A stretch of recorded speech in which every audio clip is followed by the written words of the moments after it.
Hello guys, कैसे हैं आप लोग? होप आज का दिन आपका अच्छा रहा होगा। तो कल की मेरी वीडियो जिसने देखी होगी उनको ये याद होगा कि मार्केट में कुछ क्लैरिटी बन नहीं रही थी कल के डेटा के हिसाब से। और वैसे ही आज पूरे दिन परफॉर्म हुआ है मार्केट के अंदर, सारे एक्शन वैसे ही थे, कोई भी डायरेक्शन क्लियर नहीं थी। मार्केट पूरी तरह से साइडवेज हो गया, लेकिन वो साइडवेज भी ऐसा नहीं हुआ कि स्लो एंड स्टडी, बहुत ज़्यादा वॉलेटिलिटी के साथ में, बहुत ज़्यादा मोमेंटम के साथ में। और जैसे मैंने कहा था, ज़ीरो टू हीरो के दो तीन ट्रेड मिलेंगे, बिल्कुल तीन ट्रेड अच्छे ट्रेड ज़ीरो टू हीरो के मिल गए आज। अम, फिर भी मेरा ऐसा अंदाज़ा है कि मार्केट में बहुत ज़्यादा जो वॉलेटिलिटी है ये अभी कंटिन्यू होगी, ये रुकेगी नहीं है इस समय, क्योंकि जिस जोन में हम लोग हैं ये जोन से बाहर निकालने के लिए दोनों ही साइड, बियर्स और बुल, दोनों ही अपनी पूरी ताकत लगा देंगे। तो आज के दिन में मेरा तो मेरा ट्रेड थोड़ा सा जो है नेगेटिव रहा है। और मेरा जो पिछले एक दो तीन हफ्ते का या इस महीने का, मार्च के महीने का जो प्रॉफिट था उसका, शुरू शुरू में ओवर 60%, जो प्रॉफिट था उसका 60% लॉस चला गया था। और मेरे 5 एसएल हिट हो गए थे बैक टू बैक। मैं जो भी सेटअप डाल रहा था वो सारे सेटअप फेल हो रहे थे। और एक मोमेंट ऐसा आ गया था 3 एसएल के बाद में कि मैं रिवेंज ट्रेडिंग के मोड में आ गया था कि ऐसा कैसे हो सकता है। मतलब इतनी ज़्यादा गलतियाँ नहीं हो सकती, एक या दो गलत हो जाए बैक टू बैक सेकंड्स के अंदर, जो है ट्रेड्स मेरे जो है स्टॉप लॉस मार रहे थे। जैसे ही मैं एंट्री लेता था वैसे स्टॉप लॉस लग जाता था। तो एकदम से पैनिक में आ गया, और काफ़ी ज़्यादा जो है नेगेटिव ट्रेड्स बन गए मेरे।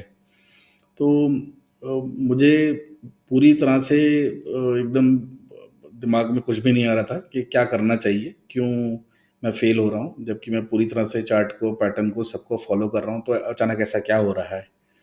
और मैं भूल गया था कि एक्सपायरी है। तो फिर उसके बाद में मैं आपको बताता हूँ, जो मेरा पहला ट्रेड जो मैंने किया था वो ये इस जगह पे, यहाँ पे मैंने किया था मेरा पहला ट्रेड। और वो पी साइट की कंफर्मेशन होने के बाद में कि हाँ ये अभी डे का लो टूट गया है, अब इसके बाद में मेरे पास में चांसेस हैं और नीचे जाएगा ये 36,000, 38,600 और के आसपास का टारगेट सोच के, और उसके नीचे एक्चुअली मैं 38,500 का सोच के बैठा था कि वहाँ तक तो जाएगा जाएगा। जैसे ही मैंने ट्रेड में एंट्री ली उसी समय ट्रेड रिवर्स हो गया और मेरा एसएल हिट हो गया। मे बी शायद सेम कैंडल में होगा या उसके नेक्स्ट वाली में हो गया होगा। फिर मुझे वो उस समय मुझे लगा कि नहीं, सब कुछ तो ठीक है। 1 घंटे की कैंडल, 15 मिनट का चार्ट पैटर्न, सारे के सारे सब यही डायरेक्ट कर रहे थे कि जो मार्केट है वो बियरिश है और कोई चांस नहीं है कि मार्केट रिकवर हो पाएगा। ओआई डेटा भी सब यही कह रहा था। मुझे ऐसा लगा कि हो सकता है करेक्शन होगी, मुझे इंतज़ार करना चाहिए। तो उसके बाद में दोबारा यहाँ पे डे लो जो है यहाँ क्रॉस हुआ, तो मुझे लगा कि हाँ, एटलीस्ट फाइनली अभी डायरेक्शन में मेरा ट्रेड आइडिया सही है, मुझे एंटर करना चाहिए। और जैसे मैंने एंटर किया उसी समय दोबारा ही वो वहाँ से रिवर्सल आ गया। और वो एक ये वाला मोमेंट ऐसा था ज़ीरो टू हीरो का। आप यकीन मानिए कि इसमें बहुत ज़्यादा जो है पी के प्रीमियम्स ख़त्म हो गए थे अचानक से। और सी के जो प्रीमियम्स ऑलमोस्ट ज़ीरो के आसपास पहुंचे हुए थे, वो सारे के सारे डबल ट्रिपल हो गए। तो यहाँ पे मेरा एसएल हिट हो गया। उसके बाद में मुझे ट्रेड के ऊपर ट्रस्ट रहा ही नहीं कि मुझे एंटर भी करना है सी साइड में, क्योंकि बिकॉज मैं पूरी तरह से बेरिश माइंडसेट के साथ बैठा था कि रिकवर होने के चांसेस नहीं है। Then I thought okay, let me see, अगर ये सुबह 5 मिनट की कैंडल के, फर्स्ट कैंडल के हाई को ब्रेक करेगा, उसके बाद में मैं सोचता हूँ किस तरह के हालात बनेंगे, मैं लूँगा। और जैसे ही वो 5 मिनट की कैंडल का हाई बड़ी कैंडल के साथ में यहाँ पहुँचा, तो मुझे लगा कि अब यहाँ पे मुझे ट्रेड की गुंजाइश देखनी चाहिए। और वहाँ पे भी फिर एक मैंने सिली ट्रेड लिया, वो भी स्टॉप लॉस उसका हिट हो गया। तो तब तक मैं जो है काफ़ी ज़्यादा शॉक में आ चुका था। हाउएवर दिन ख़त्म होने से पहले मैं अपने आज के लॉस का मेजरली 60-70% रिकवर करने में कामयाब हो गया था सिर्फ़ एक ही ट्रेड से। मैंने फिर अपना दिमाग ठंडा किया और उसके बाद में अपना माइंड फ्रेश करके दोबारा मैं ट्रेड में दोबारा मार्केट को एनालाइज करने के लिए आया और फिर मैंने ये बॉक्स बनाया और साथ में ये जो ट्रेंड लाइन चल रही थी इसको लगाया। तो यहाँ पे जब ये ट्रेंड लाइन के ब्रेकआउट का ट्रेड बन रहा था तब मैंने इसमें एंट्री ली थी और मेरा टारगेट जो था वो ये ग्रीन लाइन थी। ग्रीन मार्किंग मैंने करके रखी है 2019 की, सॉरी 39,219 की मार्किंग मैंने की हुई है। ये मेरा टारगेट था। तो इसके ऊपर नहीं बैठा मैं, इतने में मेरा जो है मेजर लॉस कवर हो गया था, लाइक एटलीस्ट से 70+% मेरा जो लॉस था वो रिड्यूस हो गया। उसके बाद में मैं सोच रहा था कि मैं लूँगा, लेकिन तब तक बहुत लेट हो चुका था और रिस्क बढ़ता जा रहा था। तो मैंने सोचा था हो सकता है 3 बजे के आसपास में अगर दोबारा कोई ट्रेड बनेगा, उस समय मौका बनेगा, कोई सेटअप होगा तो मैं करूँगा। तो 3 बजे के आसपास हम लोग यहाँ थे और यहाँ पे भी बहुत डाइसी सिचुएशन बनी हुई थी, कोई क्लैरिटी नहीं थी। 3 बजे की कैंडल जो है वो पहले बहुत ज़्यादा नीचे गई है, उसने बियरिश सिग्नल्स दिए और अचानक से फिर वो रिट्रेस करके ऊपर चली गई। तो मैंने फिर आइडिया ड्रॉप कर दिया कि अब ट्रेड लेने का कोई फ़ायदा नहीं है, let me accept the loss and just close for the day. और मेरा एक मिशन के जैसा एक प्लान था कि मैं 100 डेज विदाउट लॉस ट्रेड करूँगा। तो फाइनली वो एक 3 वीक के बाद में जो है मुझे ब्रेक मिल गया है। तो पिछले 3 वीक तक तो सब ट्रेड मेरे पॉजिटिव थे, सब अच्छा था। कोई बात नहीं, दोबारा स्टार्ट करेंगे, कल से करेंगे, नहीं तो मंडे से करेंगे, आराम से करेंगे। मार्केट भी यही है, हम भी यही हैं और एक्सपायरी में होते रहते हैं। मैं कल श्योर नहीं था ट्रेड के बारे में, बिल्कुल भी। मुझे कोई डायरेक्शन क्लियर नज़र नहीं आ रही थी। तो मुझे आज सुबह भी शुरू के 1 डेढ़ घंटा मुझे कोई भी क्लैरिटी नहीं थी कि मार्केट किस डायरेक्शन में जा रहा है। मैं कॉन्फिडेंट नहीं था उसके ऊपर, क्योंकि सिचुएशन बहुत डाइसी होकर रखी थी। फ्रेश बायर्स मार्केट में थे नहीं, कहीं से भी जो है यूनिडायरेक्शनल होने के चांसेस नहीं थे। बार बार यही था कि हाँ, जो बुल्स ऊपर फंसे हुए हैं वो अपने फेवर में मार्केट को ऊपर लाना चाहेंगे, टाइम डीके का फ़ायदा लेंगे, अपनी पोजीशन स्क्वायर ऑफ करेंगे, लॉस को रिड्यूस करेंगे। ये आइडिया था, लेकिन वो कब करेंगे, किस पोजीशन पे करेंगे, ये नहीं पता चल पाया था। फिर जैसे जैसे बियर्स ने अपनी पोजीशन स्क्वायर ऑफ करनी शुरू की, बुल्स ने मौकों का फ़ायदा उठाया और अब मार्केट को अपने साइड में लेके जाने के लिए मोमेंटम बढ़ा दिया उन्होंने।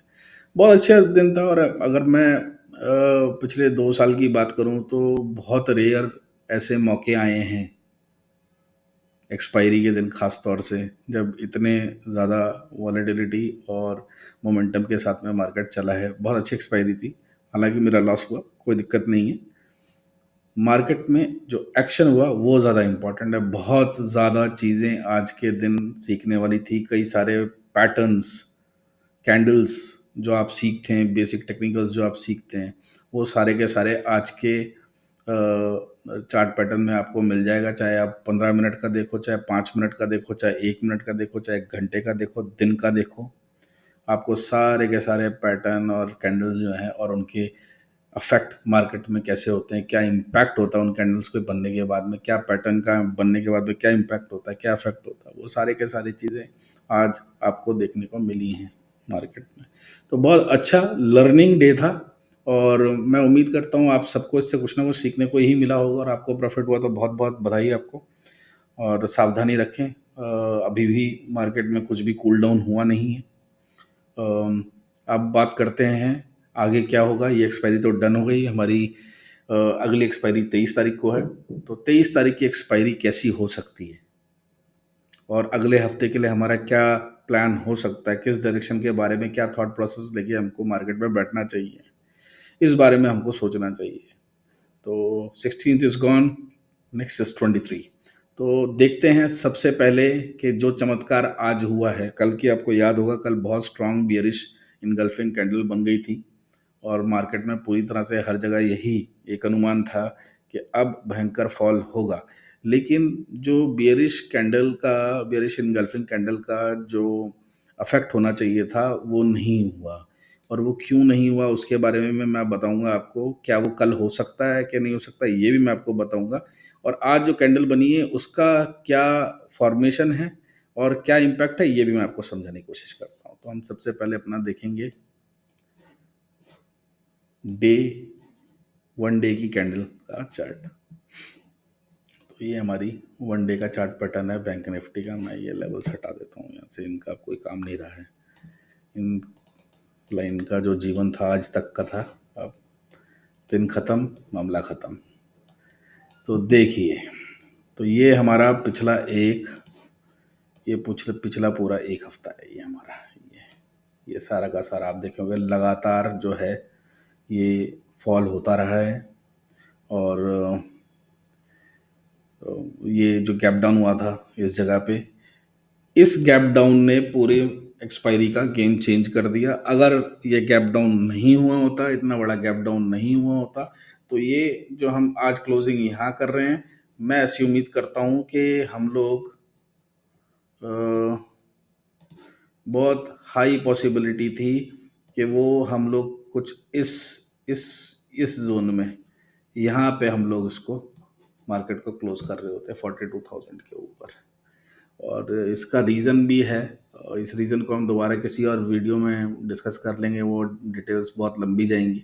लेकिन फ़िलहाल के लिए मैं आपको अब इस 23rd के लिए क्या करना है, क्या निकल के आ रहा है मार्केट में, वो समझाने की कोशिश करता हूँ। हम ये देखते हैं कि ये गैप अप की वजह से, गैप डाउन की वजह से क्या हुआ था कि गैप डाउन इतना ह्यूज हो गया था कि जो बुल्स थे अचानक से उनकी पोजीशंस जो है काफ़ी ज़्यादा लॉस में आ गई थी। जैसे ही मंडे को मार्केट खुली और मंडे को आपने देखा है कि ओवरनाइट काफ़ी नुकसान में पोजीशंस आ गई। तो बहुत सारी पोजीशंस उन्होंने अपना जो है स्क्वायर ऑफ करना शुरू किया लॉसेस को रोकने के लिए, और उसी का फ़ायदा बियर को मिला और बियर गैंग ने मार्केट को नीचे के साइड में क्लोज कर दिया। और इतनी दूर क्लोज कर दिया कि जहाँ से ऊपर आना जो है उनके बस की बात नहीं थी। हालांकि मैं बहुत हैरान था इस बात का।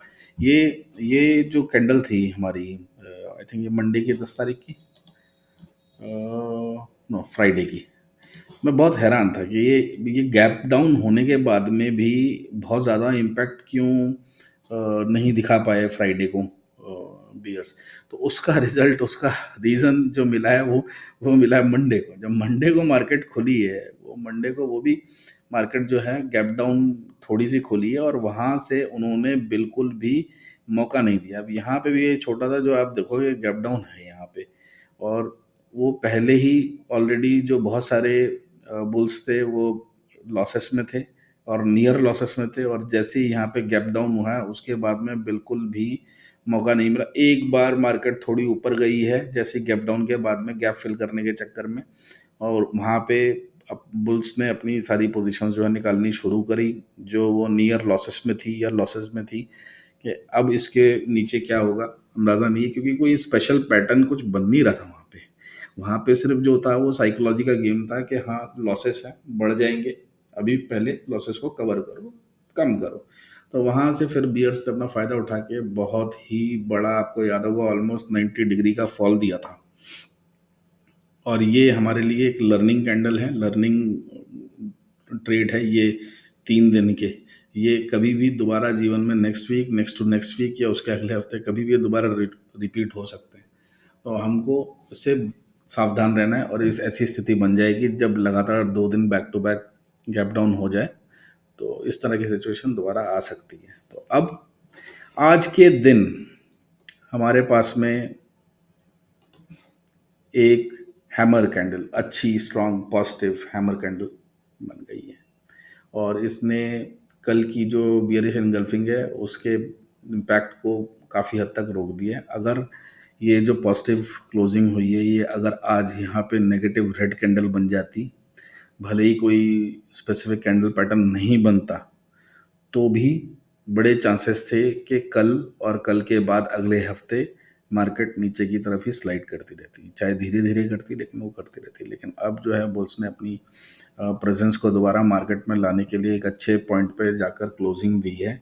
39,000 पे बहुत अच्छी पोजीशंस उन्होंने डेवलप कर ली हैं, और 39,000 जो है बहुत स्ट्रॉन्ग रेजिस्टेंस का काम करेगा, बहुत स्ट्रॉन्ग सपोर्ट का काम करेगा बुल्स के लिए।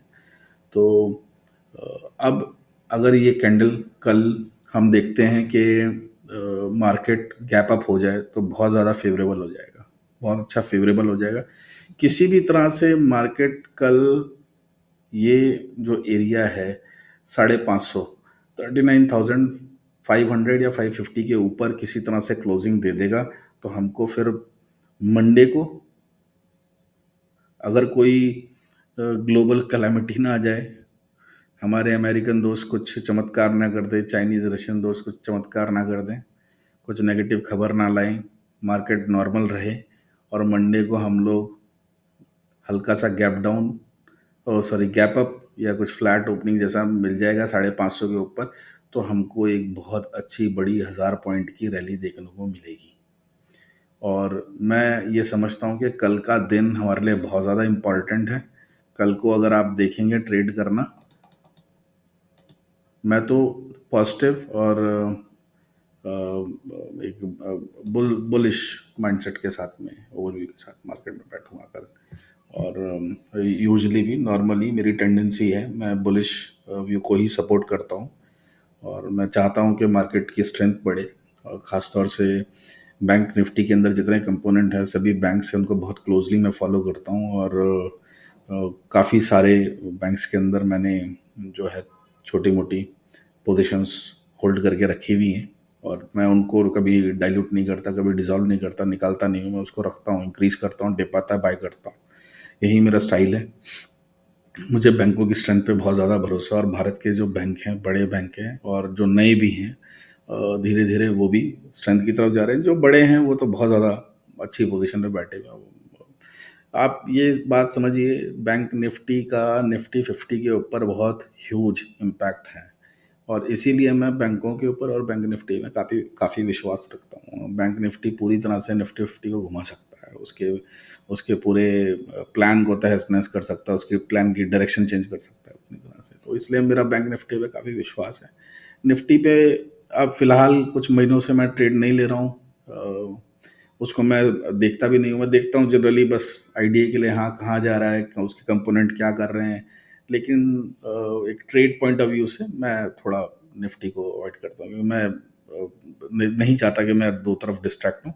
एक ही जगह सही है, इसको जब तक अच्छी स्टेबल पोजीशन पे पहुंच के जब मुझे लगेगा हाँ अब दोनों पॉजिटिवली सिंक पे हैं, तो उस समय जो है मैं दोनों साइड में ट्रेड्स के बारे में प्लान करूँगा। तो ये मैं आपको 39,500 का मैंने एक मार्किंग दे दी है। अगर किसी भी तरह से market end of the day इसके ऊपर क्लोज कर देगी, तो आपको मंडे को नॉर्मल सिनेरियो में या गैप अप के सिनेरियो में 1000 पॉइंट के आसपास की एक बड़ी रैली देखने को मिल सकती है। तो आपके 1000 पॉइंट क्या होते हैं यहाँ से, इसी जगह से हम कैलकुलेट करने की कोशिश करते हैं। तो आप ये देखिए, ये ठीक है। और मैं इस पे गैप अप ऐड नहीं कर रहा हूँ, लेकिन अगर अपन गैप अप भी ऐड कर लेंगे थोड़ा बहुत, तो ये देखिए आप, तो ये जो लेवल है आपका बन के आएगा 600, 40,000, 600, 700। और यही सारे के सारे लेवल्स जो हैं मैं पहले ही मार्क करके याद करके लिख के अपना एनालाइज करके बैठा हूँ। तो मैं आपको बता देता हूँ इस जर्नी में, और मैं ऐसा मानता हूँ कि अगले वेडनेसडे या थर्सडे के आसपास में मार्केट जो है वो 40,500 के ऊपर ही सस्टेन करने की कोशिश करेगी। वही उसकी सही जगह है अगर हमको ऊपर की साइड में रहना है तो। और अगर हमको ये साइड में ऊपर 40,500 के ऊपर स्टेबिलिटी नहीं दिखानी है, तो अब जहाँ हम हैं यहीं से हमको नीचे जाना चाहिए। जिस जोन में हम हैं इस जगह पे स्ट्रेंथ बनाने का कोई पॉइंट नहीं है, यहाँ से कुछ भी नहीं मिलने वाला है। जो गोल्डन जोन है मार्केट के लिए वो इसके नीचे है, 38,000 के नीचे है।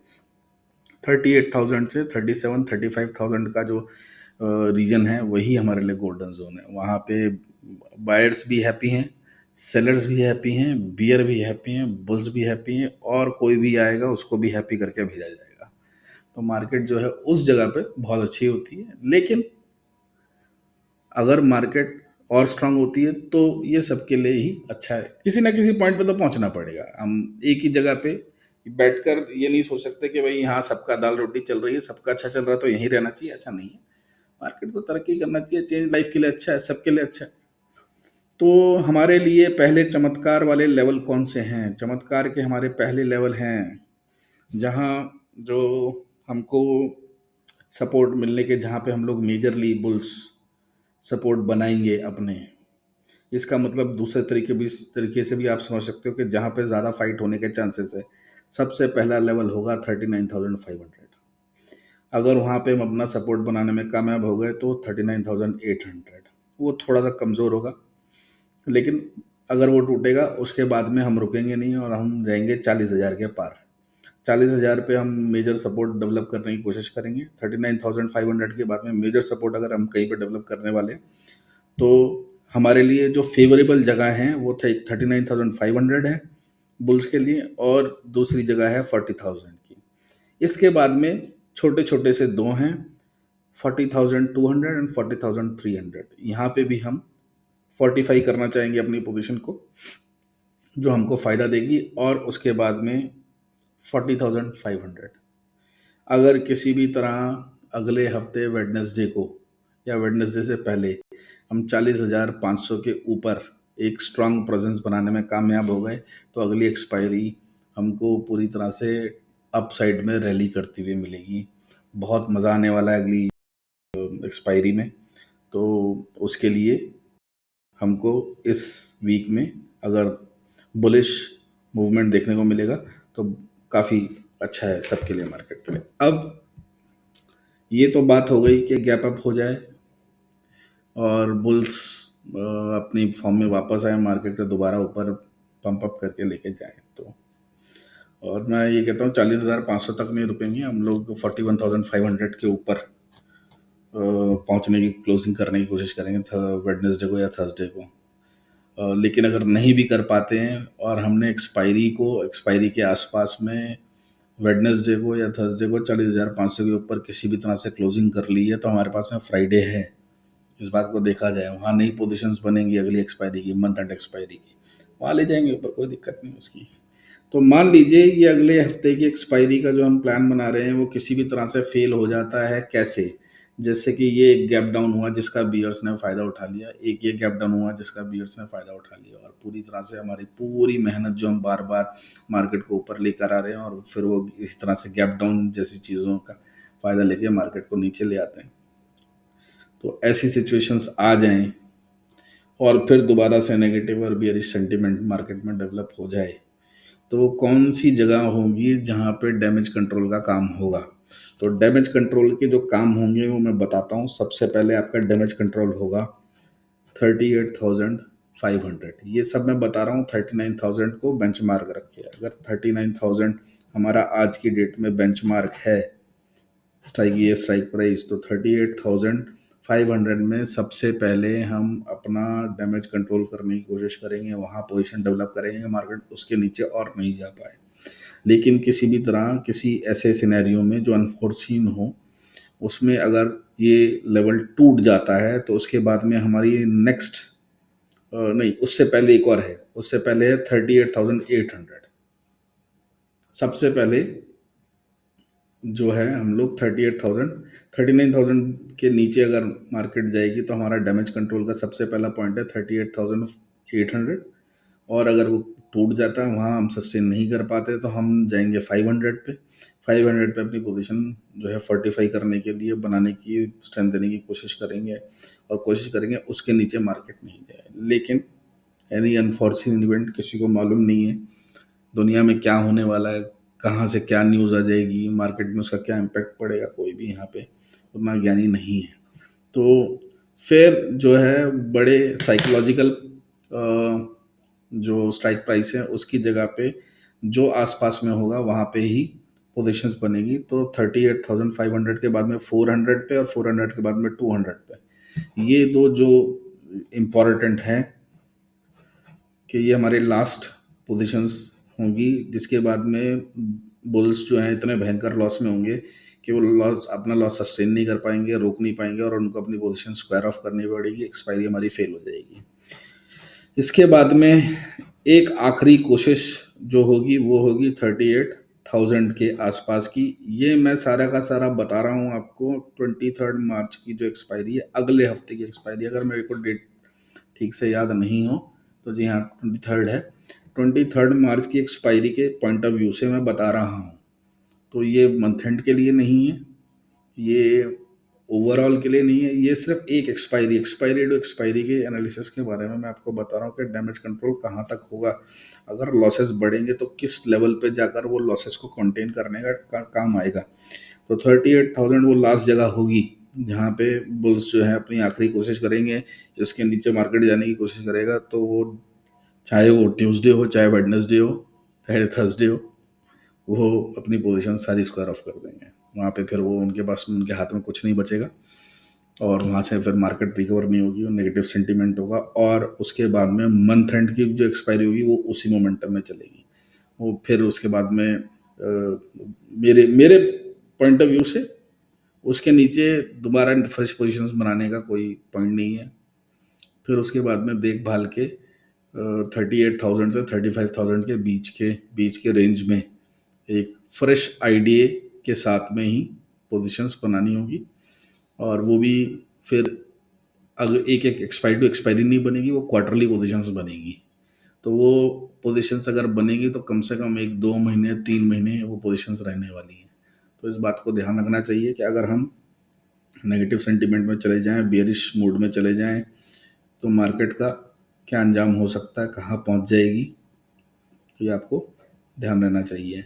पूरे पोर्टफोलियो जो है सबके वो रेड हो जाएंगे जिन्होंने बैंकों में पैसा डाला हुआ है, और बैंकों से जो भी इम्पैक्ट होता है दूसरी जिन कंपनियों में, वो सारे भी आपको नीचे गिरते हुए दिखाई देंगे। तो ये मेरी आपके लिए सलाह है आने वाली एक्सपायरी की।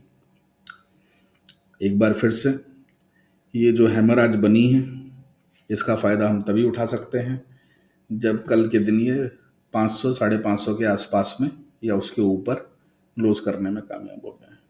अगर ये उसके ऊपर क्लोज नहीं कर पाता है, कैंडल ग्रीन है, फिर भी कल की कल देखेंगे, लेकिन 100% रैली नॉर्मल सिनेरियो में मंडे को अगर देखनी है तो कल मार्केट 500 या 550 के आसपास या उसके ऊपर बंद होनी चाहिए, ये मेरा मानना है। आपका आज का दिन कैसा रहा, कैसे रही आपकी ट्रेडिंग, क्या आपको कुछ सीखने को मिला नया, अ, और कोई आपको कुछ ऐसा हो जो स्पेसिफिकली आज की ट्रेडिंग के बारे में, आज के दिन के बारे में, आज के एक्शन के बारे में आप जानना चाहते हो, आपको कोई मदद चाहिए हो, और कोई स्पेसिफिक क्वेश्चन हो मार्केट को लेकर, उसके ट्रेंड को लेकर, कोई चार्ट पैटर्न में कुछ आपको समझ नहीं आ रहा, कहीं आपको डाउट हो, कंफ्यूज हो, ट्रेड देने में आपको कंफ्यूजन होती हो, डर लगता हो, कॉन्फिडेंस नहीं हो, तो आप मुझे कभी भी मेरे टेलीग्राम चैनल पे मैसेज कर सकते हैं, मुझे कांटेक्ट कर सकते हैं। मैं अपनी पूरी कोशिश करूँगा कि आपके डाउट्स दूर करने की। और एक ख़ास बात, मैं कभी ये आपको सलाह नहीं दूंगा कि आप किसी चीज़ में किस सेक्टर में या किस में शेयर्स में इन्वेस्ट करना है, ये आपका अपना पर्सनल ओपिनियन है। मैं खाली मेरे विचार क्या है मार्केट के बारे में, उसके डायरेक्शंस के बारे में खाली मैं वही रखना चाहता हूँ। और मैं कोशिश करूँगा आने वाले टाइम में जब मुझे मौका मिलेगा तो how to read charts, candle patterns को कैसे रीड करना है, कैसे आइडेंटिफाई करना। आज का तो बहुत अच्छा था दिन, आज आज के दिन में चाहे आप 1 घंटे का देखो टाइम फ्रेम, चाहे 1 दिन का देखो, चाहे 15 मिनट का देखो, चाहे 5 मिनट का देखो, बहुत अच्छे पैटर्न बने, बहुत अच्छी कैंडल्स बनी है। ये लर्निंग वाली है, आज के चार्ट पैटर्न से तो हमको सीखना है। तो मैं कोशिश करूँगा कि फ्यूचर में कभी मेरे पास में टाइम होगा तो मैं एक एक करके जो है छोटे छोटे से वीडियोस आपके लिए बना दूंगा, जहां आपको कन्फ्यूजन नहीं होगी। आप देखकर जो है चार्ट पैटर्न को आप अपना ट्रेड ले सकते हैं, कॉन्फिडेंटली ले सकते हैं। तो ये आने वाले फ्यूचर की बात है, थोड़े सब्सक्राइबर बढ़ेंगे उसके बाद ही कर पाऊंगा, पहले करने का जो है वो मोटिवेशन अभी नहीं है। फिलहाल अभी मैंने नया नया शुरू किया है तो मैं इसको ऐसे ही रखना चाहता हूँ, एनालिसिस वीडियो तक ही रखना चाहता हूँ। और I would love to interact with other people and discuss with their thoughts, वो मार्केट को कैसा देखते हैं, उनका ट्रेडिंग एक्सपीरियंसेस कैसे हैं, बस। और यही सब थॉट्स के साथ में मैं आप सबको जो है शुभकामनाएं देता हूँ कल के लिए। और लेट्स होप एक positive recovery in the market from tomorrow. और ऐसी उम्मीद करते हैं कि अगली एक्सपायरी जो है वो बुल्स की हो। Let everybody gain from the bullish moment. Thank you so much, good night. फिर मिलेंगे। उम्मीद करते हैं कल एक और वीडियो मैं आपके लिए बना पाऊँ। तब तक के लिए थैंक यू सो मच।